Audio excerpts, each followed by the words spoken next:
ஆகவே உங்கள் எல்லாருக்கும் தெரியும், அங்கே ஆஸ்திரேலியா தேசத்திலே நடந்த சம்பவம் கடந்த கிழமை அங்கே யூதர்களுக்கு விரோதமாக ஒரு ஹனுக்கா அந்த பண்டிகையை கொண்டாடும் பொழுது அங்கே 2 தகப்பனும் மகனுமாய் போய் அங்கே சுட்டு அநேகரை கொண்டு விட்டார்.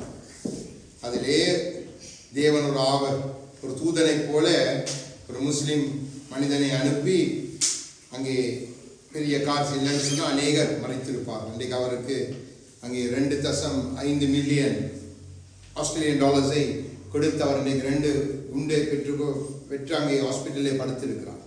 ஆனாலும் தேவன் பாருங்கள் நல்லவர். அப்போது இனி வருகிற நாட்கள் மிகவும் பொல்லாத நாட்கள், தேவனுடைய சரீரத்தை துன்பப்படுத்துகிற நாட்கள், சரீரத்தை அவன் இன்னுமாய் கெடுத்து போடலாம் என்று வகை தேடி திரிகிற பொல்லாத காலத்துக்குள்ளே சபை வருகிறது. 2026ஆம் ஆண்டுக்குள்ளே நாம் பிரவேசிக்க போகிறோம். நீங்கள் நினைக்கக்கூடாது 2026ஆம் ஆண்டு நமக்கு எப்படி இருக்குமென்னு நமக்கு ஒரே நம்பிக்கை, நாம் பாடி தந்தது போல அவர் தான். வேறு எந்த நம்பிக்கையும் நமக்கு இல்லை. அவரை மட்டும் அண்டிக் கொள்ளுகிற யாவரும் பிழைப்பார். அண்டிக் கொள்றன்னு சொன்னால் அவரை இறுக பற்றி கொள்ளணும். அவரை நாம் விட்டுடவே கூடாது. அவருடைய சமூகம் தான் நமக்கு எல்லாத்தையும் காட்டிலும் மேன்மையாக இருப்பதா. அப்போது கடந்த வாரம் நான் உங்களுக்கு ஒரு காரியத்தை கற்றுக் கொடுத்தேன். தேவன் பதில் செய்கிறவர். நாம் எதையெல்லாம் செய்கிறோமோ அதற்கு அவர் பதில் செய்கிறார் என்றால் அதற்கு காரணம் நம்மை தம்மோடு சேர்த்து கொள்ள. அப்போது அவர் அப்படியாய் பதில் செய்த சில மனிதர்களை உங்களுக்கு நான் காண்பித்து கொடுத்தேன். அப்போது இந்த வாரம் நான் உங்களுக்கு கடந்த வாரம் ஒரு கதையை சொன்னேன். அங்கே நாத்தான் தீர்க்கதரிசி அங்கே தாவீதிடத்தில் ஒரு கதை மாதிரி ஒரு உவமையாக சொன்ன ஒரு காரியத்தை நான் உங்களுக்கு சொல்லிவிட்டு அதை குறித்து நாம் அதிகம் தியானிக்கவில்லை. ஆனால் இந்த வாரம் நாம் அதை தியானிக்க போகிறோம். அப்போது நாம் கடந்த வாரம் கற்றுக்கொண்ட அதே வேத பகுதி 2 சாமுவேல் 11ஆம் அதிகாரம். தேவன் பாருங்க நமக்கு மறைப்பொருள்களை எல்லாம் வெளிப்படுத்துகிறவர். நாம் நேரடி பொருள் என்ன என்று பார்த்து அதன் பின்பாய் தேவனுக்குள்ள வைத்திருக்கிற காரியத்தை நாம் பார்க்கும் பொழுது நமக்கு ஆச்சரியமாயிருக்கு. என்ன பாருங்க, தேவனுடைய அனந்த ஞானம் அப்படிப்பட்டது.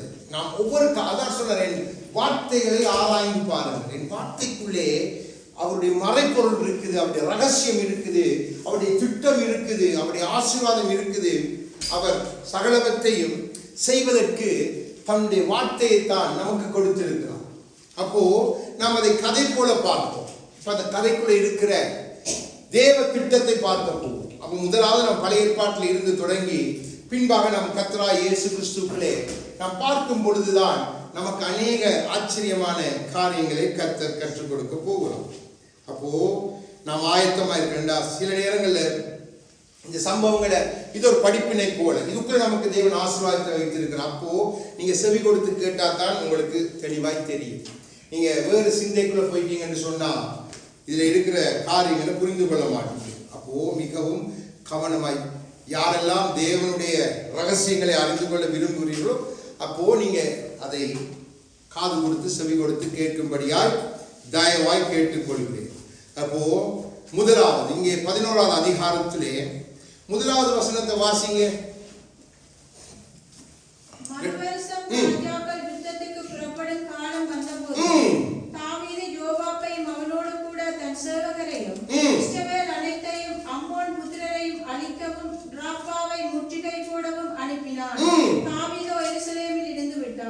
ராஜாக்கள் யுத்தத்திற்கு போகிற காலம். அப்போ ஒரு ராஜா என்ற ஸ்தானத்திலே அங்கே ராஜாவாய் நியமிக்கப்படுகிற மனிதனுக்கு யுத்தத்துக்கு போக வேண்டும் என்ற ஒரு காலத்தையும் அந்த நாட்களில் நியமித்து வைத்திருந்தார். அப்போ அந்த காலம் எப்படிப்பட்டது என்று சொன்னால் அது மழைக்காலம் அல்ல, மிகவும் வறட்சியான காலம் அல்ல. அது எப்படிப்பட்ட காலம் என்ற வசந்த காலம். இந்த வசந்த காலத்துல தான் அங்கே ராஜாக்கள் யுத்தத்துக்கு போவாங்க. ஏன்னா அவங்களுக்கு எல்லாம் என்ன இலகுவாய் இருக்கும், அவங்க வாழ்ந்த பிரதேசங்கள் அப்படிப்பட்டது. அப்போ அந்த காலத்திலே யுத்தத்துக்கு போக வேண்டிய ராஜா அங்கே எருசலேமிலே தங்கி விட்டான். இப்போ நம்மை தேவன் ராஜாக்களாய் அவருடைய ஊழியர்களாய் அவருடைய பிள்ளைகளாய் அபிஷேகம் பண்ணி வைத்திருந்தா நாம் தேவன் நமக்கு நியமித்த காலத்திலே நாம் கிரியை செய்யாமல் நாம் தங்கி விடுவோம். இல்லை, பின்தங்கி தரித்து விடுவோம். அது எத்தனை தூரம் பயங்கரமாக இருக்கும் என்பதற்கு தாவீதுடைய வாழ்க்கை நமக்கு நன்றாய் தெரியும். அதற்காக இந்த வசனத்தை உங்களுக்கு வாசிக்க சொன்னேன். பாருங்க, ராஜா செய்ய வேண்டிய ஒரு காரியத்தை செய்யல.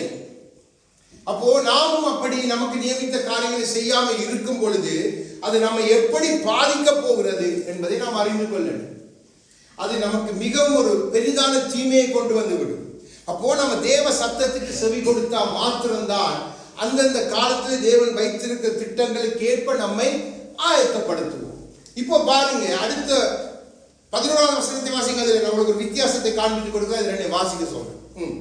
உரியா தாவீதை நோக்கி, பெட்டியும் இஸ்ரவேலும் யூதாவும் கூடாரங்களிலே தங்கி, என் ஆண்டவனாகிய யோவாபும் என் ஆண்டவரின் சேவகரும் வெளியிலே பாளையமுறங்கி இருக்கையில், நான் புசிக்கிறதற்கும் குடிக்கிறதற்கும் என் மனைவியோட சயனிக்கிறதற்கும் என் வீட்டுக்குள் பிரவேசிப்பேனோ? நான் அப்படி செய்கிறதில்லை என்று உம்முடைய பேரிலும் உம்முடைய ஆத்துமாவின் பேரிலும் ஆணையிட்டு சொல்லுகிறேன் என்றார். பாருங்க, உரியாவை தாவீது அங்கே பத்சேபாளோடு தவறான காரியத்தை நடத்திவிட்டு உரியாவை அழைத்த பொழுது உரியா யுத்த களத்திலிருந்து நேரடியாய் வருகிறான் ராஜாவிடத்தில். அவனுக்கு தெரியும் யுத்தம் அங்கே நடக்குது. அதை விட இஸ்ரவேலர்கள் யுத்தத்துக்கு போகும்போதெல்லாம் அந்த ஆசாரிப்பு கூட அந்த பெட்டியை கொண்டு உடன்படிக்கை பெட்டி அவர்களோட எப்பொழுதும் பாளையத்தில் இருக்கும். இவன் பாருங்க எப்படிப்பட்ட ஒரு ஊழியக்காரன். உரியா என்ற பேருக்கு அர்த்தம் என்னண்டா, யாவே என்னுடைய வெளிச்சம். யாவே என்றால் பிதாவாகிய தேவன். அப்போ யாவே தேவன், அதான் உரியா, யாவே என் வெளிச்சம், அதான் அந்த பேருக்குரிய அர்த்தம். பாருங்க, ராஜா தவறி நிற்கிறான். தேவ ஆவியானவர் எப்படி ராஜாவிடத்திலே உரியாவை கொண்டு பேசுகிறான்னு பாருங்க. உரியா ஒரு யூத குலத்தான் அல்ல, ஒரு இஸ்ரவேலனும் அல்ல. உரியா யாருன்னு நீங்க அறியணும் என்று சொன்னா, உரியாவை குறித்து அழகான ஒரு காரியத்தை நான் பார்த்தேன். இன்டர்நெட்ல அவங்க போட்டிருந்தாங்க. மிகவும் ஆச்சரியமான காரியங்கள். உரியாவுடைய அந்த காரியங்கள் என்னை அசைத்தது. சிறு வயது முதல் ஒரு வைராக்கியம் உள்ளவனாய் யூதர்களுடைய முறைமைகளை பார்த்து அவன் யூத மார்க்கத்துக்கு தன்னை அமைத்துக் கொள்கிறான். அதற்குள்ளே வந்து அவன் பின்பா யுத்த வீரனாய் மாறி அவன் யுத்தங்களை நடத்தி வைக்கிறான். அப்போ இந்த உரியா யாருன்னு நீங்க பார்க்கணும் என்று சொன்னா, ஆதியாகமம் 10:15 வாசிங்க. இவன் எங்கே எப்படிப்பட்டவன் நான் காண்பிக்கிறேன். ஆதியாகமம் 10வது அதிகாரம் 15வது வசனம்.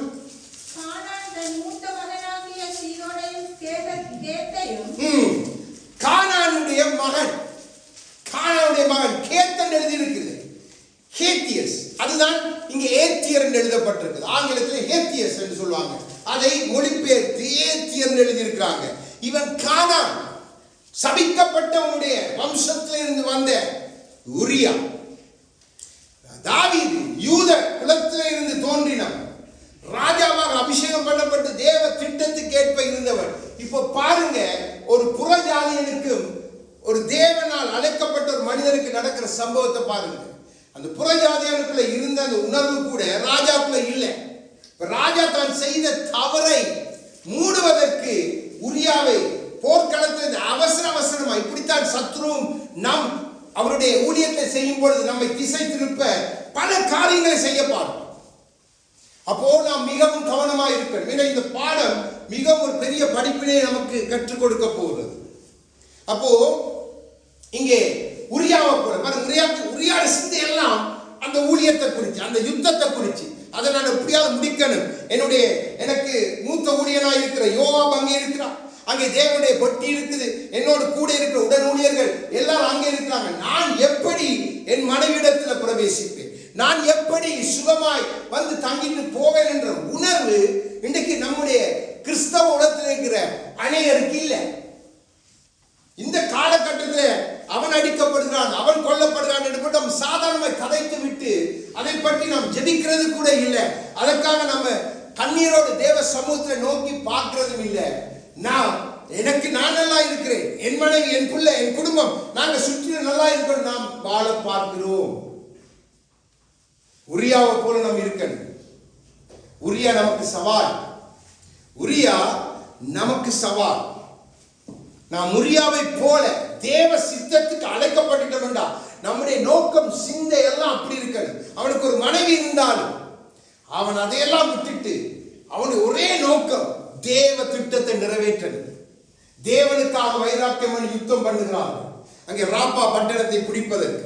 பின்பாய் ராப்பா பட்டணத்தை அவன் பிடிக்கும் பொழுது உரியா இல்லை, உரியாவை தாவீது கொள்ளுகிறான். நமக்கு தெரியும். நாம் கடந்த வாரம் அந்த சம்பவத்தை லேசாக தொட்டு சென்றோம். இப்போதான் நாம் செய்திக்குள்ளே வரப்போகிறோம். இப்போ தேவனுடைய காரியத்தை பாருங்க, தேவனுடைய திட்டத்தை பாருங்க. 2 சாமுவேல் 12 எடுங்க. அடுத்த அதிகாரம் 1 - 4 வரைக்கும் உள்ள வார்த்தையை வாசிக்க கொஞ்சம் செவி கொடுத்து கேளுங்க. அப்பதான் உங்களுக்கு இந்த செய்தி விளங்கும். கர்த்தர் நாத்தானை தாவீதினிடத்தில் அனுப்பினார். இவன் அவனிடத்தில் வந்து அவனை நோக்கி, ஒரு பட்டணத்தில் 2 மனுஷர் இருந்தார்கள். ஒருவன் ஐஸ்வர்யவான், மற்றவன் தரித்திரன். ஐஸ்வர்யவானுக்கு ஆடு மாடுகள் வெகு திரளாய் இருந்தது. தரித்திரனுக்கு தான் கொண்டு வளர்த்த ஒரே ஒரு சின்ன ஆட்டுக்குட்டியை தவிர வேறொன்றும் இல்லாதிருந்தது. அது அவனோடும் அவன் பிள்ளைகளோடும் கூட இருந்து வளர்ந்தது. அவன் வாயின் அப்பத்தை தின்று அவன் பாத்திரத்திலே குடித்து அவன் மடியிலே படுத்துக்கொண்டு அவனுக்கு ஒரு மகளை போல இருந்தது. அந்த ஐஸ்வர்யவானிடத்தில் வழிபோக்கன் ஒருவன் வந்தான். அவன் தன்னிடத்தில் வந்த வழிபோக்கனுக்கு சமையல் பண்ணுவிக்க தன்னுடைய ஆடு மாடுகளில் ஒன்றையும் பிடிக்க மனதில்லாமல் அந்த தரித்திரனுடைய ஆட்டுக்குட்டியை பிடித்து அதை தன்னிடத்தில் வந்த மனுஷனுக்கு சமையல் பண்ணுவித்தான் என்றான். பாருங்க, தீர்க்கதரிசி வந்து உவமையாய் பேசுகிறார். ராஜாவும் ஆண்டவர் ஒரு செய்தியோடு அனுப்புகிறார். நாத்தான் இயேசு கிறிஸ்து வருவதற்கு முன்பாக எத்தனையோ ஆயிரம் ஆண்டுகளுக்கு முன்பாக வாழ்ந்த ஒரு தீர்க்கதரிசி. அங்கே தாவீது இயேசுவுக்கு முன்னடையாளமானவர். இப்போ தேவன் இயேசுவே அவர்தான் தேவன், அவர் அனுப்புகிறார். அங்கே தம் வார்த்தையை கொடுத்து, இந்த வார்த்தையானது அங்கே தீர்க்கதரிசி அனுப்புகிறார். தீர்க்கதரிசி ஒரு கதை மாதிரி அதை சொல்லுகிறார். சொன்ன உடனே உங்களுக்கு தெரியும், தாவீது கோபம் கொண்டு அங்கே அவன் சொல்லுகிற காரியம் என்ன, அதை வாசிப்போம் வேண்டாம். கடந்த வாரம் வராதாக்களுக்கு 5 வாரம் வாசிங்க. அப்பொழுது தாவீது அந்த மனுஷன் மேல் மிகவும் கோபம் உண்டவனாகி நாத்தானை பார்த்து, இந்த காரியத்தை செய்த மனுஷன் மரணத்துக்கு பாத்திரன் என்று கர்த்தருடைய ஜீவனை கொண்டு சொல்லுகிறேன். அவன் இரக்கமற்றவனாய் இருந்து இந்த காரியத்தை செய்தபடியினால் அந்த ஆட்டுக்குட்டிக்காக நாணத்தனை திரும்ப செலுத்த வேண்டும் என்றான். ஆமென். இப்போ தாவீது தீர்ப்பு சொல்லுகிறார். ராஜா ஸ்தானத்தை தீர்ப்பை சொல்லுகிறார். இப்போ அவருக்கு தெரியாது. பாருங்க, நமக்கும் சில நேரங்கள் நம்முடைய தவறுகள் தெரியாம நம்ம குறித்து நாம் தீர்ப்பெழுதி விடுவோம். அப்போ ஏதாவது ஒரு காரியம் உங்களுக்கு பேசப்பட்டா, ஏதாவது ஒரு காரியம் உங்களிடத்திலே வந்தா, நீங்க முதலாவது அதை குறித்து டக்கென்று பேசி முடிவெடுக்க கூடாது. அது உங்களுக்கே விரோதமாய் திரும்பும். அப்போ நீங்க அந்த காரியம் உங்களுக்கு உணர்த்திருக்கிறத தேவ சமூகத்தில் போய் முதலாவது தேவனிடத்துல கேட்கணும். கேட்டு அதன் பின்பாகத்தான் நீங்க அதுக்குரிய காரியங்கள்ல செயல்படும். அப்படி இல்லைன்னா உங்களோடு பேசுகிற ஊழியனோடு அதை தயவாய் கேட்டு நீங்க அந்த காரியத்தை என்னென்று அறிந்து கொள்ள முயற்சி செய்யணும். இங்கே தாவீது அதை செய்யல. தாவீது நாத்தான் தெரியும், தேவ ஊழியன் நாத்தானை கொண்டு தேவன் பேசுகிற காரியம் தாவீதுக்கு தெரியும். ஆனா தாவீது அதை செய்ய தவறிட்டான். ஏன் பாருங்க, அவனுக்கு பாவம் வந்துட்டது. அது அவன் கண்ணை மறைச்சிட்டு அவன் நிலை தடுமாறி போய் நிற்கிறான். அவனுக்கு அது தெரியல. இப்ப பாருங்க, இதெல்லாம் செய்தவுடனே நேரடியாக தேவன் சொல்றான், நீதான் அந்த மனுஷன் என்ற பிறகுதான் தாவீது உணர்வடைகிறான். அதுவரைக்கும் தாவீதுக்கு தெரியாது. ஆனா தாவீது தன் வாயால் எழுதினது மரணம். ஆனா தேவன் அந்த மரணத்தை உடனடியாக தாவீது கொடுக்க நான் கடந்த வாரம் உங்களுக்கு கற்றுக் கொடுத்தேன். இப்போ அந்த சம்பவம் நமக்கு தெரிந்தது. ஆனா இதுக்குள்ள தேவன் நேரடியாக வைத்திருக்கிற காரியத்தை நான் முதலாவது உங்களுக்கு காட்டி கொடுக்கிறேன். இங்கே சொல்லப்பட்டிருக்கிறது, ஐஸ்வர்யவான் ஒரு தரித்திரன். ஐஸ்வர்யவான் யார்? தாவீது என்ற ராஜா. தரித்திரன் உரியா என்ற தாவீதிடத்துல வேலை செய்கிறவன். ஆகவே அங்கே தரித்திரன் உரியாவை அடையாளப்படுத்தி சொல்ல, இது நேரடி பொருளை உங்களுக்கு சொல்லிக் கொண்டிருக்கிறேன். அடுத்ததாய் பாருங்க, அந்த தரித்திரனுக்கு தான் கொண்டு வளர்த்த ஒரு சின்ன ஆட்டுக்குட்டி தான் இருந்தது. அப்ப கொண்டுனா அதை விலை கொடுத்து வாங்கி இருக்கிறான். ஏன்னா அந்த நாட்கள் உங்களுக்கு தெரியும், ஈசாக்கு ரெபெக்காளுக்கு சீதனம் கொடுத்து அங்கே ரெபெக்காளை தனக்காக கொள்ளுகிறான். அது இன்றைக்கும் அதுதான் வழக்கம். ஆகவேதான் அந்த ஸ்திரீ 10 வெள்ளிக்காசை தேடுகிறாங்க. 40 வெள்ளிக்காசு முதலாவது மணவாளன் 10 வெள்ளிக்காசை கொடுத்து பின்பாய் அந்த 30 வெள்ளிக்காசை செலுத்தி 40 ஆயித்தான் தன் மனவாட்டியை கரம் பிடிப்பது இஸ்ரவேலில் உள்ள வழக்கம் இன்று வரைக்கும் அது இருக்குது. அப்போ அதுல ஒன்றை துளைத்தாலும் மணவாளன் வந்து கேட்க பதில் சொல்லணும். ஆகவேதான் அந்த ஓமையை அங்கே இயேசு கிறிஸ்து புதிய ஏற்பாட்டிலே சொல்லுகிறான். இப்போ அதே மாதிரி தான் உரியா தன்னுடைய எல்லாத்தையும் கொடுத்து பத்சேபாளை தனக்காய் மனைவியாக கொள்ளுகிறான். அதைத்தான் இங்கே வந்து நாத்தான் சொல்லுகிறான். ஒரே அவன் வேற அவன்கிட்ட கொண்டது ஒண்ணுமே, அவன் ஒரு மனைவி. ஆனா இங்க ஐஸ்வர்யவானுக்கு ஆடு மாடுகள் திரளா இருக்கு, நிறைய மனைவி, நிறைய மறுமனையாட்டிகள், பிள்ளைகள். ஆனா அவனுக்கோ உண்டு. அதை அவன் அங்கே தீர்க்கதரிசி சொல்லுகிறான். அதுக்கப்புறம் அவன் சொல்லுகிறான் அவன் பிள்ளைகளோடு. அப்போ இங்கே ஒரு காரியத்தை இங்கதான் தேவன் ஒரு காரியத்தை மறைபொருளாய் வைக்கிறான். உரியாக்கு பிள்ளைகள் இல்லை, ஆனா அவன் பிள்ளைகளோடு அந்த ஆட்டுக்குட்டி வளருது. இதை நீங்க ஞாபகம் வச்சுக்கொள்ளுங்க. நான் பின்பாய் உங்களுக்கு அதை விளங்கப்படுத்த அந்த காரியத்தை. அப்போ அதுல பிள்ளைகள், ஆனா தேவன் அங்கே ஒரு தீர்க்க தரிசன பார்வையை, தீர்க்க தரிசன காரியத்தை அங்கே நாத்தானோட பேசுகிறான். அடுத்ததாக நீங்க பார்த்தீங்கன்னு சொன்னா அது அவனுடைய வாயின் அப்பத்தையும் அந்த பாத்திரத்திலேயும் அது ஒன்றாக அவனோடு புசித்தது, அந்த தரித்திரனோடு புசித்தது. அப்போ எவ்வளவு தூரம் உரியா தன் மனைவியை நேசித்தான் என்பதை இங்கே நீங்க புரிஞ்சு கொள்ளணும். இப்படிப்பட்ட நேசம் கணவன்மார்க்குள்ள இருக்கணும்.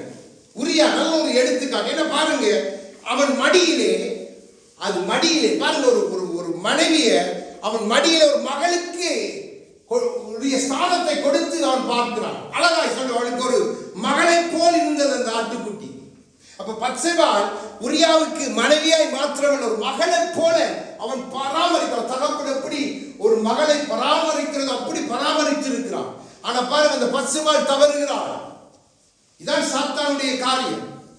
நான் பின்பாய் காரியங்கள் சொல்லும் பொழுது உங்களுக்கு நிறைய காரியம் விளங்கும். நான் இப்போ உங்களுக்கு நேரடி பொருளை சொல்லிக் கொண்டிருக்கிறேன். இப்போ அந்த ஐஸ்வர்யவானிடத்திலே ஒரு வழிபோக்கன் வருகிறான். வழிபோக்கன் என்ன, போற ஒரு மனிதன், யார் எவருன்னு தெரியாது. ராஜா அந்த மனிதனிடத்திலே வருகிறான். ராஜா இடத்திலே ஒரு வழிபோக்கன், தாவீதிடத்திலே ஒரு வழிபோக்கன் வந்தான். யார் அந்த வழிபோக்கன்? இந்த வழிபோக்கன் ஆதியிலும் வந்தான். நம்முடைய வாழ்க்கையிலும் அடிக்கடி வந்து போகிற வழிபோக்கர்கள் பலர் உண்டு. இந்த வழிபோக்கன் யார் என்று பார்த்தீங்கன்னு சொன்னா, தாவீதுக்கு வழிபோக்கனாய் வந்தது இச்சை. என்று அவன் பார்த்து யுத்தத்துக்கு போக வேண்டிய காலத்தில் போக இல்லை. அவன் இச்சை பார்த்துடனே இச்சை. அதே மாதிரி தான் ஏவாளும் பார்த்து சித்தான். பாவம் வந்துட்டது, அது வழிபோக்க. அது உங்களை பாவம் பண்ணிட்டு போயிட்டே இருக்கு. அதே மாதிரி தான் வழிபோக்கனாக அங்கே இச்சை வருகிறது. உடனடியாக அந்த இச்சைக்கு பலியாக அந்த ஆட்டை அவன் தன்னுடைய இச்சைக்கு பலியாக கொடுக்கிறான். நன்றாக விளங்கிக் கொள்ளுங்க, கொடுக்கிறான். பின்பாய் நல்லா உங்களுக்கு அழகாக நான் புதிய ஏற்பாட்டில் வைத்து உங்களுக்கு காண்பித்து கொடுக்கிறேன். இப்போ அதை சமைத்தான தன்னுடைய இச்சைக்கு, அந்த வழிபோக்கனாய இச்சைக்கு பத்சேபாளை இரையாக்குகிறான் தாவீது. அப்போ இதை நீங்க அவள் எந்த சந்தர்ப்பத்திலே தாவீது அங்கே இருந்து பத்சேபாளை பார்த்தான் என்று சொன்னால், அவள் தன்னுடைய ஸ்திரீகளுக்குரிய வழிபாடு முடிந்து தன்னை சுத்திகரிக்கும் பொழுது அந்த ஜன்னல் வழியாக பார்த்து தான், ஏன்னா அந்த டைம்ல தான் வெளியில தான் அவங்க அதெல்லாம் செய்யணும். அப்போ வெளியில வந்து அவன் தன்னுடைய காரியங்களை சரிப்படுத்தி கொண்டு அவன் தன்னை சுத்திகரிக்கிறான். அப்போ இதெல்லாம் நான் ஏன் சொல்றேன்னு பிறகு அவளுக்கு விளங்கும். அப்போ அந்த டைம்ல தன்னை சுத்திகரித்து கொண்ட டைம்ல தான் இந்த ஐஸ்வர்யவான் ஆகிய தாவீது அவன் மேல கண்ணை வைத்து அவளை பலியாக்குகிறான். அப்போ இவ்வளவு சம்பவத்தையும் நாதான் தீர்க்கதரிசி நேரடியாக தாவீதிடத்திலே சொல்லுகிறான். அப்போ இதற்குள்ளாக தேவன் நமக்கு வைத்திருந்த திட்டம் ஆச்சரியமாயிருக்கு. இப்போ அதைத்தான் நம்ம பார்க்கணும். அப்போ நம்ம இதை முதலாவது நேரடி பொருளை பார்க்கணும். இப்போ நம்ம புதிய ஏற்பாட்டில் இருந்து காரியங்களை பார்க்க போகிறோம். அப்போ எல்லாரும் புதிய ஏற்பாட்டுக்குள்ள யோவான் 10வது அதிகாரத்துக்குள்ள வாங்க. யோவான் 10. இப்போ நாம் ஒவ்வொரு காரியமாய் பார்க்கிறோம். இப்போ உங்களுக்கு காரியம் அழகாய் விளங்கும். தேவன் எவ்வளவு தீர்க்க தரிசன பார்வை உடையவர் என்பதை நீங்க புரிந்து கொள்வீங்க. அவர் தாவீதிடத்திலே தன்னுடைய திட்டத்தை தெளிவாய் தீர்க்கதரிசியோடாக சொல்லுகிறார். தாவீதிடத்தில் சொல்லுகிறார், அவருடைய வீட்டை குறித்து அவர் சொல்றார், ஆண்டவரே இனி நடக்க போகிற போற சம்பவங்களை மனுஷ முறைமையா எனக்கு கூறினு தாவீது அதை குறித்து சாட்சி கொடுக்கிறார். அப்போ தேவன் எதை மனுஷ முறைமையாய் பேசினாலும் தேவன் பேசினார் அதுக்குள்ள ஆச்சரியமான காரியங்கள் இருக்கு. நம்ம ஒரு நாளும் வேதத்தை நிதானித்து பார்க்க பழகணும், வேதத்தை ஆராய்ந்து பார்க்கணும். சில சம்பவங்களை நீங்க பார்க்கணும்டா சில காரியங்களை நீங்க தேடி தேடி வாசிக்கும் பொழுது உங்களுக்கு ஆச்சரியமான காரியங்கள் காத்திருக்கு. வரலாறு தேவனுடைய காரியங்களை அவங்க கற்றுக் கொடுக்கும். அதே போல யூதர்களுடைய அநேக விதமான புத்தகங்கள் இருக்குது. அதிலே அநேக காரியங்கள் நமக்கு தெளிவாக எழுதப்பட்டிருக்கு. சில மொழிபெயர்ப்புகள் இங்கே தவறாக இருந்தாலும் சிலதை அவர்கள் நேரடியாக அழகாய் மொழிபெயர்த்து ஆங்கிலத்திலே விட்டிருக்கிறார்கள். அங்கே ஆட்டுக்குட்டி என்றது அது என்ற பலி செலுத்துவது பெண்ணாடி ஹீஷி, அதைத்தான் பலி செலுத்துவார்கள். ஆங்கில இதுல எல்லாம் அப்படி அழகாய் ஹீஷி பண்ணிருக்கு. அடுத்து நீங்க ஆங்கில வேதாகம் வச்சுக்கிறார்கள் எடுத்து பார்க்கலாம், கேஜேவி இருந்தா எடுத்து பாருங்க, அதுல அழகாய் அந்த இது மொழிபெயர்க்கப்பட்டிருக்கு பெண்ணாடு என்று சொல்லி. அப்போ தேவன் இப்போ நாம் பார்க்க போறோம். இப்போ நமக்கு முதலாவது கண்டுபிடிக்க வேண்டிய ஐஸ்வர்யவான் யார் என்ன பாருங்க. இந்த ஐஸ்வர்யவானாகிய தாவீது களவெடுக்கிறான். அந்த இடத்துல களவெடுக்கிறது மாத்திரமல்ல கொலையும் செய்கிறான். அப்போ இப்போ நாம் ஒரு ஐஸ்வர்யவான பார்க்கணும். யார் அந்த ஐஸ்வர்யவான் என்று நாம் பார்க்கணும்னா யோவான் 10:10 வாசிங்க. யோவான் 10வது அதிகாரம் 10வது வசனத்தை வாசிங்க. திருடன் திருடவும் கொல்லவும் அழிக்கவும் வருகிறான் என்று வேறொன்றுக்கும் வரான். ஆமென். அப்போ இங்கே ஆண்டவர் நேரடியாக சொல்லுகிறார், திருடன் கொல்லவும் அழிக்கவும் வருகிறான், வேற ஒன்றுக்கும் வரான் என்று சொல்லி தேவன் சொல்லுகிறார். அப்போ ஒரு திருடன், ஒரு இந்த பூமிக்கு ஒரு ஐஸ்வர்யவான் இருக்கிறான். இந்த பூமியை எல்லாத்தையும் திருடி கொண்டு தேவன் கொடுத்த எல்லாத்தையும் திருடி வைத்துக் கொண்டு தன்னை ஐஸ்வர்யவான் போல காண்பித்துக் கொண்டு ஒருவன் இருக்கிறான். நமக்கு தெரியும் சாத்தான். இப்ப 2 கொரிந்தியர் 4:4 எடுத்து வாசிங்க, உங்களுக்கு விளக்கப்படுத்தி காண்பிக்கிறேன். ஐஸ்வர்யவான் இங்கே பவுல் சொல்லுகிறார். 2 கொரிந்தியர் 4:4 வாசிங்க. தேவனுடைய சாயலாய் இருக்கிற கிறிஸ்துவின் மகிமையால் இல்ல 2 கொரிந்தியர் 4:4 அப்படியே இருக்கு சிஸ்டர். 2 கொரிந்தியர் 4 ஓகே வாசிங்க. ஓகே சரியா வாசிங்க. தேவனுடைய சாயலாய் இருக்கிற கிறிஸ்துவின் மகிமையான எலிசேத்தின் ஒளி அவிசுவாசிகளாகிய அவர்களுக்கு பிரகாசமாய் இராதபடிக்கு இப்பிரபஞ்சத்தின் தேவனானவன் அவர்களுடைய மனதை குருடாக்கினார். இப்பிரபஞ்சத்தின் தேவன் இந்த முழு இந்த உலகத்துக்கு இப்போ அவன் தான் தன்னை தேவனா வைத்து அவன் ஐஸ்வர்யவான் மாதிரி தன்னை காண்பித்துக் கொண்டிருக்கிறான் முழு உலகத்துக்கும். அப்ப அவனை குறித்து அங்கே ஐஸ்வர்யவானாய் தாவீது ராஜாவை குறித்து நாத்தான் சொல்லும் பொழுது அங்கே அவன் கொலை செய்கிறான். ஒருவனுடைய தன்னிடத்தில் அவ்வளவு இருக்கும் பொழுது அவன் திருடுகிறான். யாரிடத்திலிருந்து திருடுகிறான்? தருத்திரிடத்திலிருந்து திருடுகிறான். இன்றைக்கும் சத்ரு அப்படித்தான் திருடுகிறான். தன்னிடத்தில் இருக்கிறவர்களை பற்றி அவன் பெரிதாய் கவலைப்படுவதில்லை.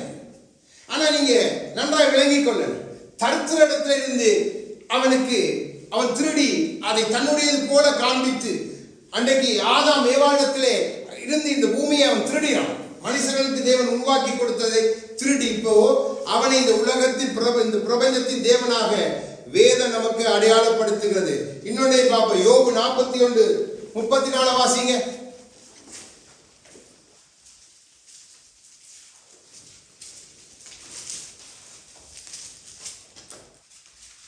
அது வேட்டுமையானது எல்லாம் அற்பமாய் எண்ணுகிறது. அது அகங்காரம் உள்ள ஜீவன்களுக்கெல்லாம் ராஜாவாய் இருக்கிறது. ஆமென். ராஜா அங்கே தாவீது ராஜா, இங்கே அகங்காரம் உள்ளவன் யார்? சாத்தான். பெருமை உள்ளவன் யார்? சாத்தான். அவன் ராஜா, இந்த பூமிக்கு ராஜா, ஐஸ்வர்யவான். ராஜா என்று சொன்னார் எல்லாம் உடையவன். அங்கே தாவீது அந்த நாட்டில் இஸ்ரவேலே எல்லாத்தையும் கொண்ட ஒரு மனிதனாக இருந்தான். ஆகிதான் நாத்தானை கொண்டு தேவன் பேசும் பொழுது ஐஸ்வர்யவான் என்று பேசுகிறான். தேவன் அநேக இடத்துல நீங்க பேசும் பொழுது பாருங்க, எகிப்தின் ராஜாவை குறித்து அவர் சொல்லும் பொழுது முதலை என்று சொல்லுவார். அப்போ தேவன் உவமையாய் பேசினா அதுக்குள்ளே அவருடைய மறைபொருளான திட்டம் இருக்கும். அவர் செய்ய போற காரியத்தினுடைய சம்பவம் அங்கே எழுதப்பட்டிருக்கும். இப்போ நாத்தானை கொண்டு தேவன் ஒரு ஐஸ்வர்யவானை காண்பிக்கிறான்.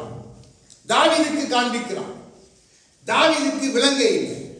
இப்போ அந்த ஐஸ்வர்யவான் இந்த உலகத்தை திருடி வைத்திருக்கிற சாத்தான், அவன் ராஜா, பெருமை உள்ளவர்களுக்கும் அகங்காரம் உள்ளவர் கேட்டான். அன்றைக்கு தாவீது அதை பெருமையினால் செய்தான், அகங்காரத்தினால் செய்தான்.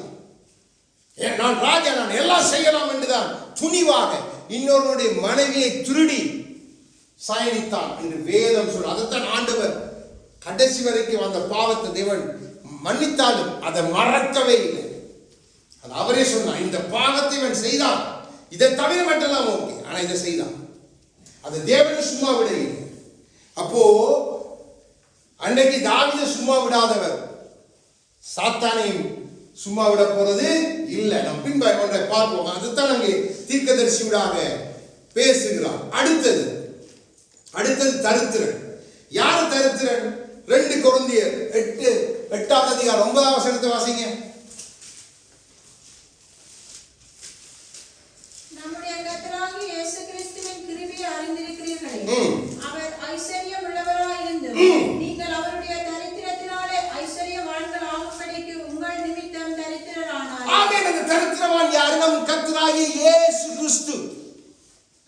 உரியாவை அடையாளப்படுத்தி பேச இயேசு கிறிஸ்து இந்த பூமிக்கு நமக்காக வந்த. அவருடைய உரியா எப்படியாய் அங்கே தேவனுக்காக வைராக்கியம் பாராட்டி தன் ஜனத்துக்காக, அதே போல தேவ ராஜ்யத்தின் திட்டத்துக்காக வைராக்கியத்தோடு இறங்கி வந்து தம்மையே வெறுமை தரித்திரனை போல காண்பித்த ஐஸ்வர்யம் உள்ள கர்த்தர் நமக்காய் தரித்திராய் மாறிட்டார். அப்போ அவர் தரித்திரம், அந்த தரித்திரவான் நம் கர்த்தராகிய இயேசு கிறிஸ்து. ஐஸ்வர்யவான் தன்னை பொய்யாக பெரிய ராஜாவை போல, உண்மையான ராஜா தரித்திரம் போல நமக்காக வந்துட்டார். ஆனா ராஜாவை இல்லாதவன் தன்னை ராஜா போல காண்பிக்கிறான். வேதம் எல்லாவற்றையும் அழகாய் நமக்கு எழுதி வைக்கிறது. இதைத்தான் நாத்தான் அங்கே தாவீதுக்கு சொல்லுகிறான், ஐஸ்வர்யவான் ஒரு தரித்திரன். அடுத்ததாய் ஒரே பட்டணம். இப்போ தரித்திராய் இயேசு இந்த முழு அண்ட சராசரமும், இந்த முழு அண்ட சராசரமும் ஒரு பட்டணம். அதான் பின்னாலே தேவன் ஒரே இதுக்குள்ள எல்லாரையும் கொண்டு வர போகிறார். அதைத்தான் சாத்தானும் ஒரே ரிலிஜன், ஒரே மதம், ஒரே காரியம் என்று கொண்டு வர திட்டம் பண்ணி செய்கிறான். ஒரே பட்டணத்துக்குள்ளதான் இப்போ சத்ருவும் இருக்கிறான், நம் கர்த்தரும் கிரியை செய்து கொண்டிருக்கிறான், நம்மை தரித்திராய் இறக்கி. அப்போ ஒரே இந்த பூமிக்குள்ளதான் தேவனும் கிரியை செய்கிறான், சாத்தானும் கிரியை செய்கிறான். அடுத்தது நீங்க லூக்கா 4:5-6 வாசிங்க.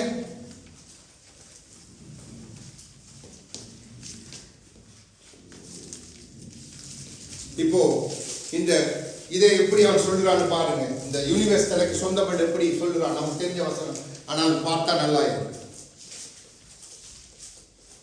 லூக்கா 4ஆம் அதிகாரம் வாசிங்க.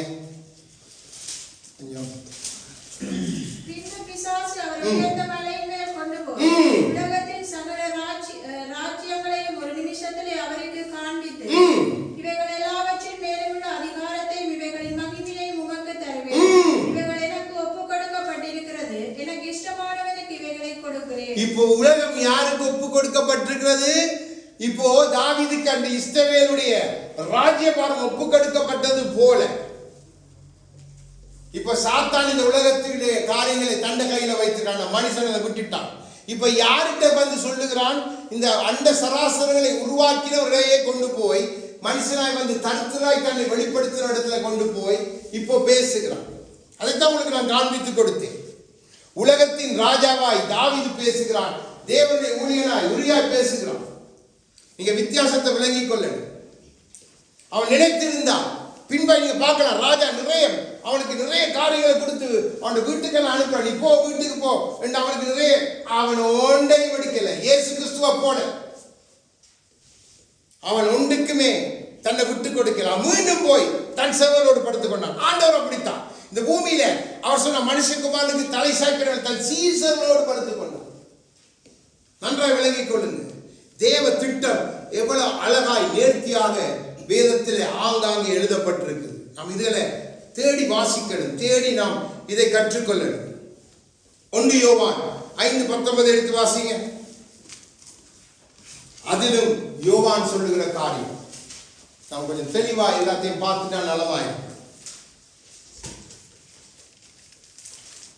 ஒன்றி நாம் தேவனால் உண்டாயிருக்கிறோம் என்றும் உலகம் முழுவதும் பொல்லாங்கனுக்குள் கிடக்கிறது என்றும் அறிந்திருக்கிறோம். ஆமென். அப்போ இந்த உலகத்தின் அதிபதி ஐஸ்வர்யவான் யாரு? சத்துரு. ஆனா நமக்காக கர்த்தராய் வந்தது யாரு? கர்த்தராகிய இயேசு கிறிஸ்து. எங்க வந்தாங்க? ரெண்டு பேரும் எங்க இருந்து கிரியை செய்யறாங்க? இந்த பூமியில, அதாவது இந்த அண்ட சராசரத்துல பூமியில இருந்து கிரியை செய்யறாங்க. அதைத்தான் ஒரே பட்டணத்துல என்று சொல்லி அங்கே சொல்லப்பட்டிருக்கு. அப்போ அடுத்த காலம், அடுத்தது இப்போ அவன் தனக்கு ஒரு ஆட்டுக்குட்டியை விலை கொடுத்து வாங்குகிறான். அப்போ பிலிப்பியர் 2:7 எடுத்து வாசிங்க.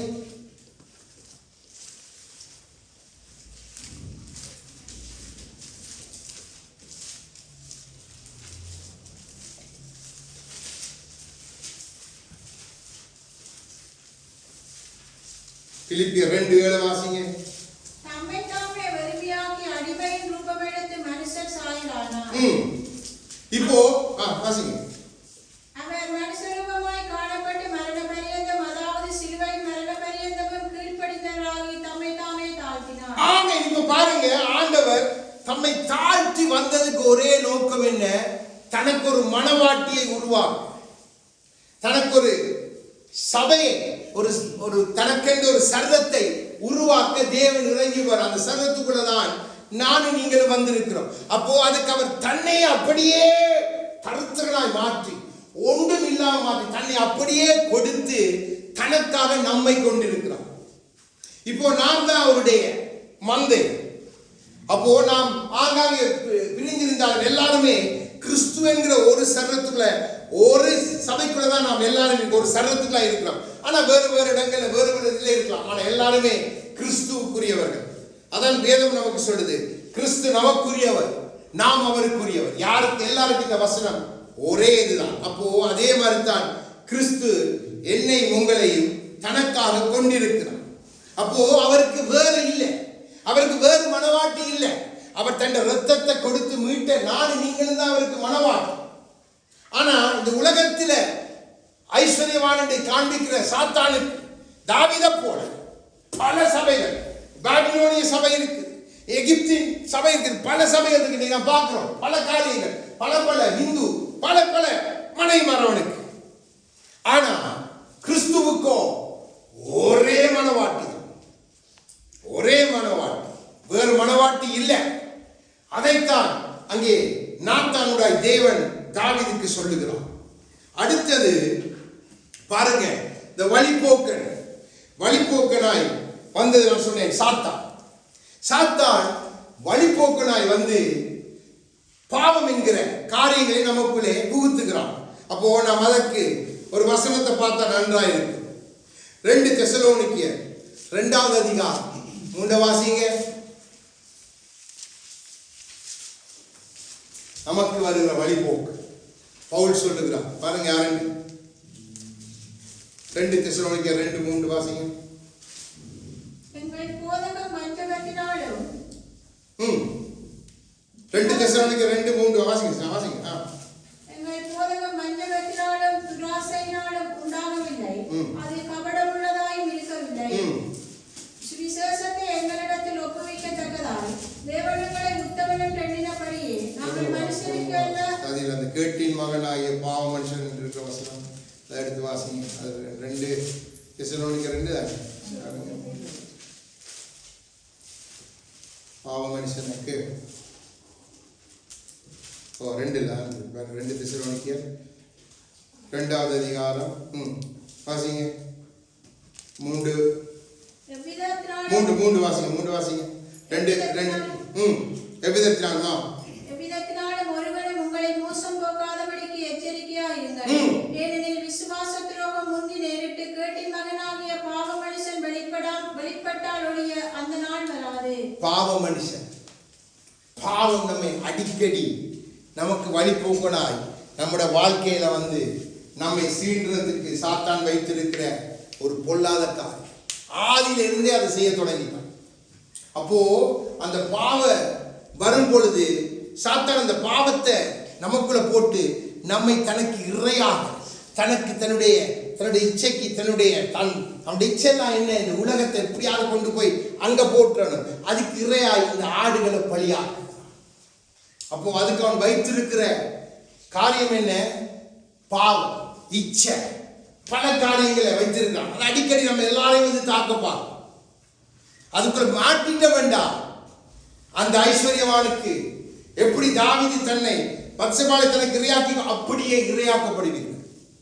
மிகவும் கவனமா இருக்கணும். ஆகவேதான் ஆண்டவர் உரியா பாருங்க, உரியா எவ்வளவு தூரம் போர்க்காலத்தை எப்படி பராமரித்தான், தன்னுடைய மனைவியை எப்படி பராமரித்தான், எல்லாவற்றிலும் அவள் ஒரு மகள் மாதிரி பராமரித்தான். அவன் யுத்தத்துக்கு போனபடியா அந்த டைமை பார்த்து சத்துரு தூக்கிட்டான், ராஜாவை கொண்டு தூக்கிட்டான். அதே மாதிரி தான் சாத்தான் நமக்கு வைத்திருக்கிறான் தன்னுடைய ஆட்களை. அது நமக்குள்ள வந்து நமக்குள்ள கிரியை செய்யும் பொழுது நாம் இரையாய் போவது அதிக நிச்சயம். மிக கவனமா நீங்க இருக்க. அடுத்ததாக பாருங்க, அவன் அந்த அந்த ஆட்டை எப்படி போஷித்தான். 6வது வசனம், இது எபேசியர் 5:29 எடுத்து வாசிங்க. அதுல அவன் தன் ஆட்டை போஷித்தது போல கிறிஸ்து நம்மை போஷிக்கிறான். அதுக்கு தான் அந்த வசனத்தை எடுத்து காண்பிக்கிறேன். எபேசியர் 5:29. தன் சொந்த மாம்சத்தை பகைத்தவன் ஒருவனும் இல்லையே. கர்த்தர் சபையை போஷித்து காப்பாற்றுகிறது போல ஒருவனும் தன் மாம்சத்தை போஷித்து காப்பாற்றுகிறான். இங்க என்ன சொல்லி இருக்கு? அவன் தன்னுடைய ஆட்டை போஷித்தான். எப்படி? தன்னுடைய வாயின் அப்பத்தினாலும் அவனுடைய பாத்திரத்திலும் பானம் பண்ணுகிற அளவுக்கு ஒரு மகளை போல. அப்போ கிறிஸ்துவின் தன் சபை மனவாட்டி அப்படித்தான் போஷிக்கிறான். அப்படித்தான் எல்லாவற்றையும் கொடுத்து போஷிக்கிறான். நீங்க மாட்டுப்படக்கூடாது, இந்த சத்துரு காரியங்களுக்கு நீங்க போகக்கூடாதுன்னு சொல்லி உங்களுக்கு அதிகாரங்களை தந்து, உங்களுக்கு வரங்களை தந்து, கனிகளை தந்து, எல்லா விதத்திலும் தன்னுடைய பரிசுத்த ஆவியை தந்து, தன்னுடைய வார்த்தை தந்து உங்களுக்காக அவர் உங்களை போஷிக்கிறதுக்கு போராடுகிறார். அப்போ நம்ம மிக கவனமா இருக்கணும். தேவனுடைய ஆளுகை நம்ம எப்பொழுதும் இருக்கும்படியே நாம் தேவனுக்கு நம்மை விட்டு கொடுக்கணும். என்ன, நம்ம திருமணத்துக்கு ஒருத்தர் ரெடியா இருக்கிறான். யாரை விழுங்கலாம் என்று வகை தேடி திரிகிறவன், சுற்றி திரிகிறான். அவனுக்கு மற்றாக்களை பற்றி கவலையே இல்லை. அவனுடைய ஏக்கம் இதெல்லாம் வந்து யாருன்னு சொன்னான்? நம்ம தான். அடுத்ததாக அவன் தன்னுடைய ஆட்டை மடியிலே வைத்து அவன் அரவணைத்தான். அப்ப ஏசாயா எடுங்க, ஏசாயா 40:11 எடுத்து வாசிங்க. எல்லா காரியமும் நம்ம உங்களுக்கு இதுல சொல்லப்பட்ட அந்த ஓமைக்குள்ள இருக்கிற எல்லாத்தையும் நான் கற்றுக் கொடுக்கணும். அப்பதான் உங்களுக்கு அது தெரியும். அவனுடைய மடியிலே இருந்தது என்று வேதம் சொல்லுது. மேய்ப்பனை போல தமது மந்தையை மேய்ப்பார், ஆட்டுக்குட்டிகளை தமது புயத்தினால் சேர்த்து தமது மடியிலே சுமந்து. ஆமே, எங்க சுமக்கிறான்? மடியிலே. பாருங்க, அவன் பாத்திரத்தில் குடித்து அவன் மடியிலே படுத்துக்கொண்டு. அந்த ஆட்டுக்குட்டியை பற்றி அங்கே நாத்தான் சொல்லும் பொழுது அங்கே சொல்லப்பட்ட வசனம் மடியிலே. அதே மாதிரி தான் கிறிஸ்துவும் நம்மை தம்முடைய மடியிலே, தோளிலே போசம் என்றா அவருடைய மார்புக்கும் வயிற்றுக்கு நடுவிலே நம்ம வைத்திருக்கிறோம். நம்முடைய ஆத்மா இங்கே இருக்குது. அப்போ தேவன் அங்கதான் நம்ம வைத்து அரவணைக்கிறான், நம்மை பிடித்துக் கொள்ளுகிறான். அது சத்துருவுக்கு பிடிக்காது.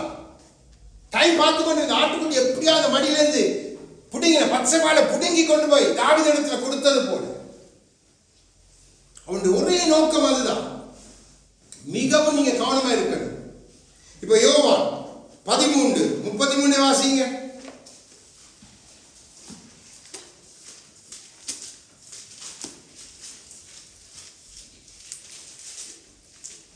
பிள்ளைகளே, இன்னும் கொஞ்ச காலம் நான் உங்களோடு கூட. ஆமென். என்னன்னு கூப்பிடுகிறார் ஆண்டவர் பாருங்க. மகனை போல இருந்தது. அப்போ அது அவருக்கு ஒரு பிள்ளை. நம்மை பார்த்து ஆண்டவர் என்ன சொல்லுகிறார்? மகனே மகளே. பிள்ளைகள் என்றால் 2, மகனும் மகளும். நம்மை அப்படித்தான் தேவன் பார்க்கிறார். அப்படித்தான் உரியாவும் தன் மனைவியை மகளை போல பார்க்கிறான் என்று அங்கே நாத்தான் அதை அவனுக்கு அங்கே மறைமுகமாய் சொல்லுகிறான். இதெல்லாம் தீர்க்க தரிசனமாய் இயேசு கிறிஸ்துவை குறித்து சொல்லப்பட்ட காரியங்கள். சாத்தானுடைய காரியம். இதுக்குள்ள தேவ அன்பு, தேவனுடைய நீதி எவ்வளவு தூரம் அடங்கி இருக்க நீங்க புரிஞ்சு கொள்ளுங்க. தேவனுடைய அன்பு எப்படி நமக்காக நீதி செய்கிறது நீங்க புரிஞ்சு கொள்ளணும். அதுக்கு தான் இந்த ஓமைக்குள்ள தேவன் வைத்திருக்கிற ரகசியம் மிகவும் ஆச்சரியம். அப்போ பாருங்க, நம்மை பார்த்து மகனே மகளே என்று சொல்லுகிறான். அங்கே நாம் ஒரு பிள்ளைகள் போல அப்பா வீட்டில் அப்பா மடியில படுத்து இருக்கிறோம். நம்ம ஆவிக்குரிய ரீதியில் அப்படி இணைக்கப்பட்டு இருக்கிறோம். ஆகவே அவரை பார்த்து அப்பா பிதாவே என்று சொல்லுகிறோம். நாம் ராஜாவை பார்த்து அப்பா பிதாவே அப்பா என்று சொல்லி நாங்கள் ஏசப்பா என்று சொல்லுகிறோம். ஆவியானவரை பார்த்து ஆவியான தகப்பனே என்று சொல்லுகிறோம். பாருங்க எவ்வளவு ஒரு உறவை தேவன் அங்கே பேசுகிறார் என்று சொல்லி. சாதாரணமான உறவை தேவன் நமக்காய் வைக்க இல்லை. அப்போ அவர் தன்னுடைய அந்த ஸ்திரியனுக்குரிய வழிபாடு அந்த காரியங்கள் நிறைவேற்றி அவர் குளித்த பொழுது அதே மாதிரி தான் நம்முடைய பாவ சாயங்கள் எல்லாத்தையும் நாங்கள் நீக்கி கர்த்தருக்குள்ள நாம் ஞானஸ்தானம் எடுக்கும் பொழுதே நம்ம மேல இந்த உலகத்தின் ஐஸ்வர்யவான் தன் பார்வையை வைத்திருப்பான். நன்றாக விளங்கிக் கொள்ளுங்க. அவன் கழுக போல சுத்தி திரிவான், நமக்கு தெரியாது. ஆனா அவனுடைய பார்வையெல்லாம் தேவனுடைய வீட்டு மேல அவன் கழுக போல ஓசியா சொல்ல பறந்து வருவான் காப்பிட்டு போறதுக்கு. அப்படித்தான் நம்மை உலகத்தின் அசுத்தங்களுக்கு இருந்து நம்மை சுத்திகரித்து கிறிஸ்துவுக்குள்ள வர்றதுக்கு நம்ம ஒப்பு கொடுக்கிறோமோ அப்பவே இந்த உலகத்தின் ஐஸ்வர்யவானாகிய சாத்தான் நம் மேல கண்ணை வைப்பான்.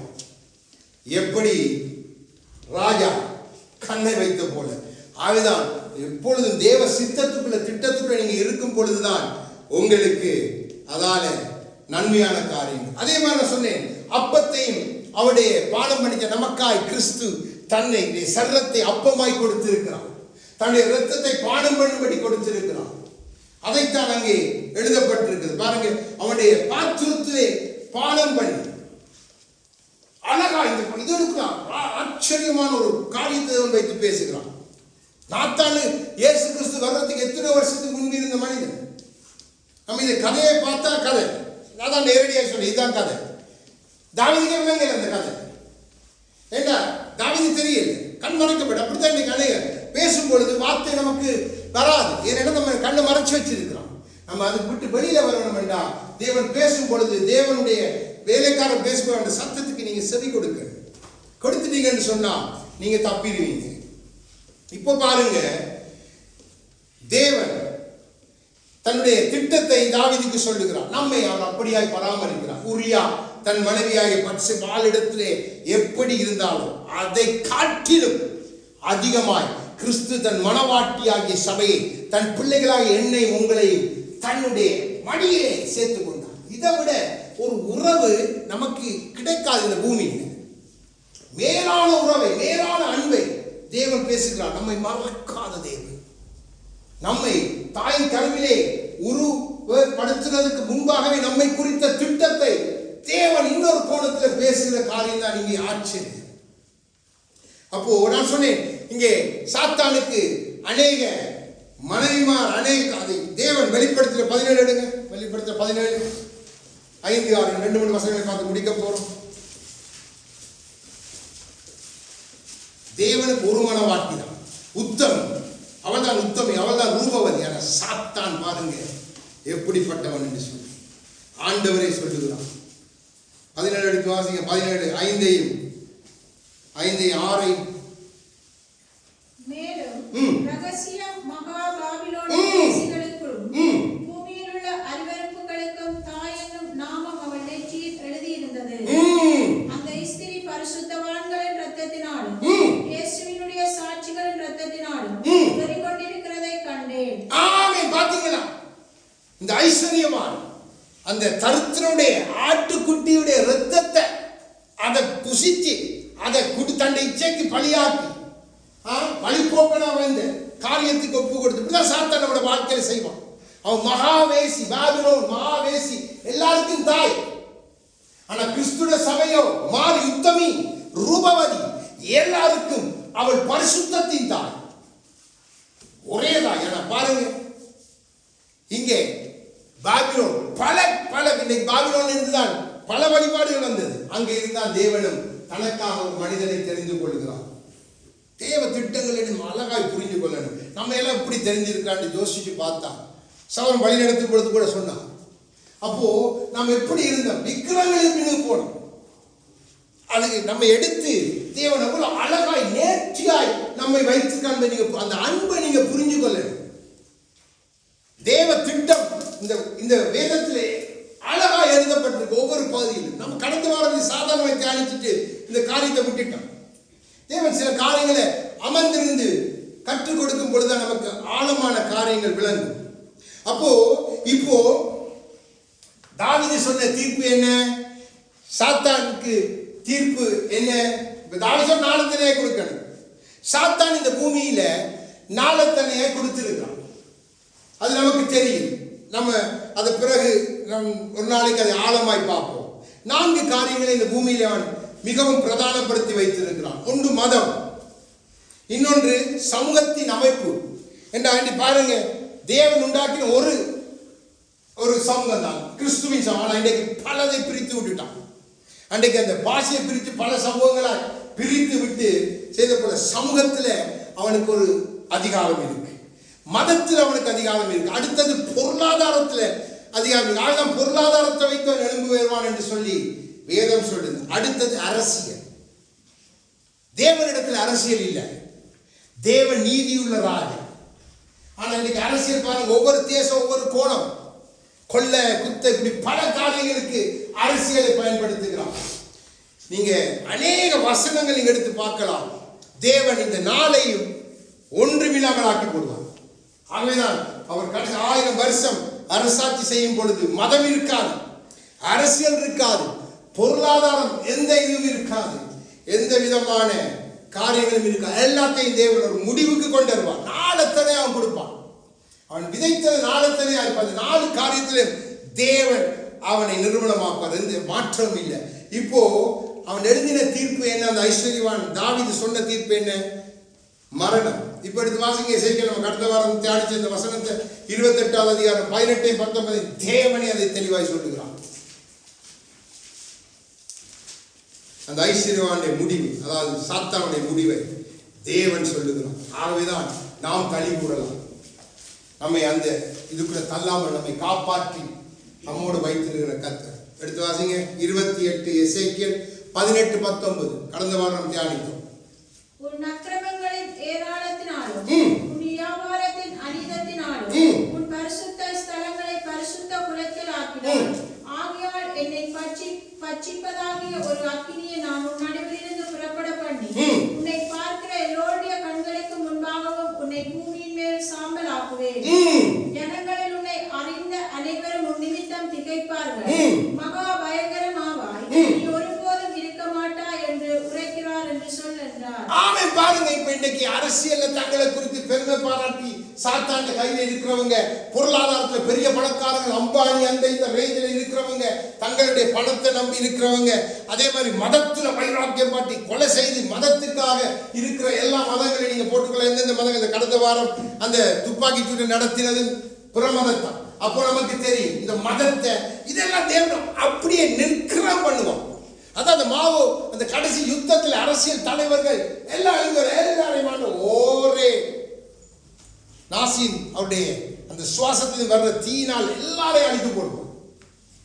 அங்கே அவனுக்கு முடிவான அவனை கொண்டாடின எல்லார கண்களுக்கு முன்பாக என்ன பாவ மனுஷன் வெளிப்படுவான்.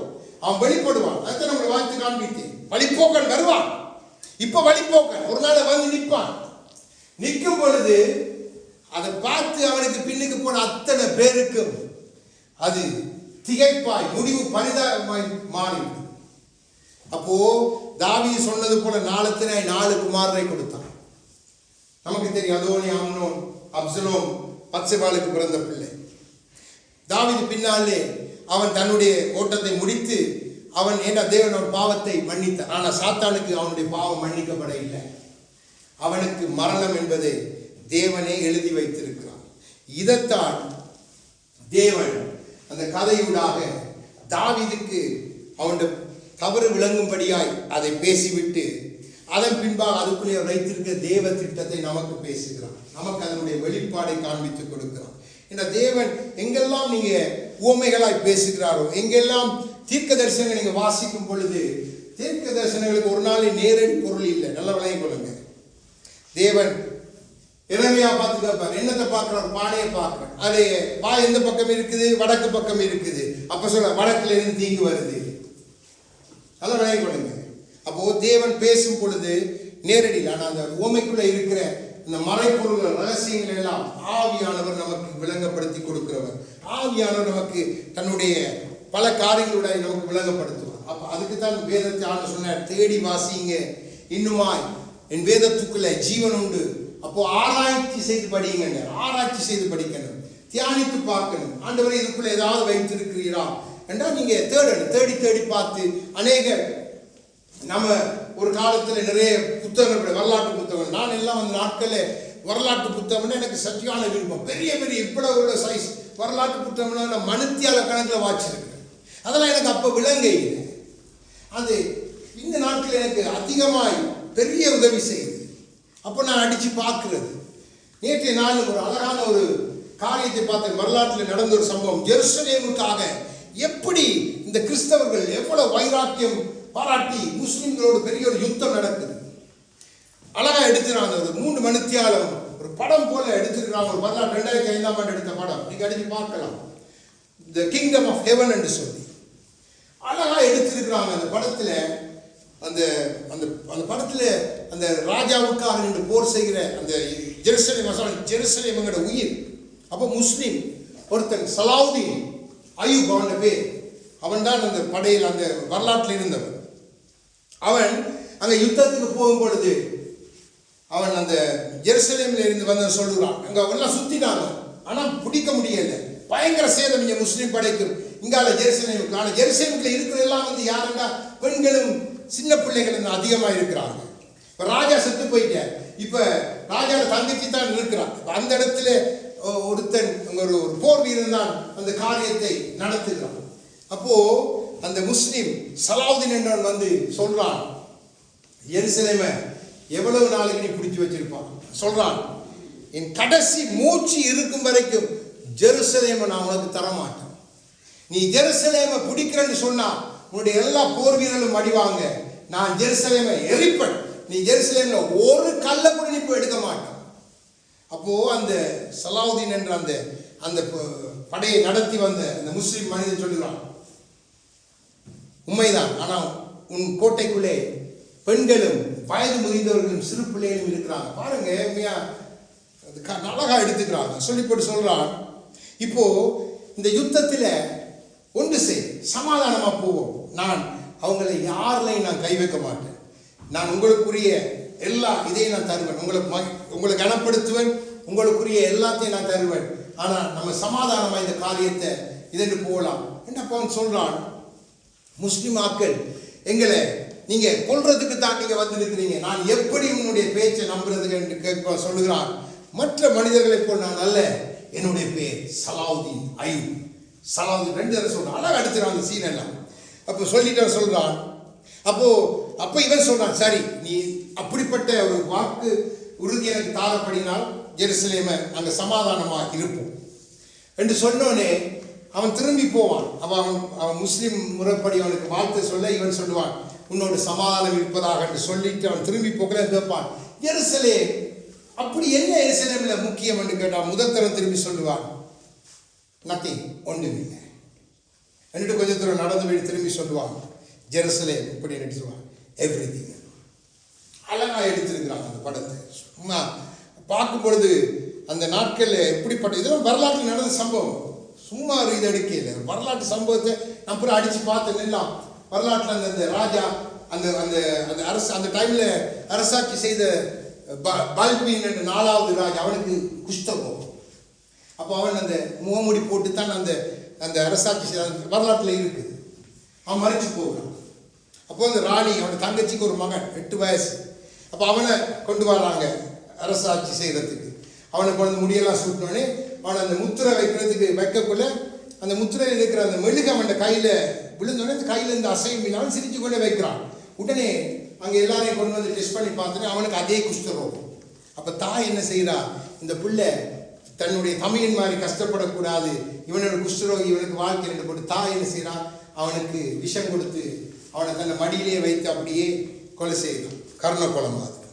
அதுக்கு பிறகு அதுக்கு யாருமே இல்லை, அவன் தான் நிற்கிறான்.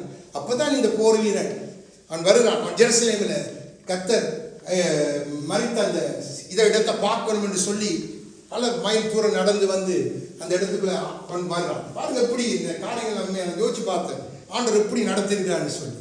அவன் தான் அங்கே ரட்சகனா எழும்பி ஜெருசலேமுக்கு வைராக்கியம் பாராட்டி அங்கே அவனோட யுத்த வீரர் யாருமே இல்லை இருந்து எல்லாருக்கும் சொல்றான், நம்ம கர்த்தருக்காக யுத்தம் செய்கிறோம், நாங்கள் ஜெருசலேமுக்காக யுத்தம் செய்கிறோம்.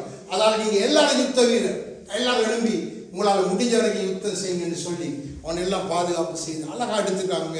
அருமையான ஒரு வரலாற்று இதை நான் அது ஜெருசலேமோட சம்பந்தப்பட்டு முஸ்லிமாக்களோட இன்னைக்கு இந்த பலஸ்தீன் இந்த காரியத்தை தான் தேட்டதை பார்க்க தேவன் அவருக்கு பெரிய ஒரு தீர்வை தந்தார். நல்லா இருக்கு. நீங்க வேணா ஆங்கிலத்தில் இருக்கு 3 மணி திறமனா நல்ல இது நீங்க அடிச்சு பார்க்கலாம்.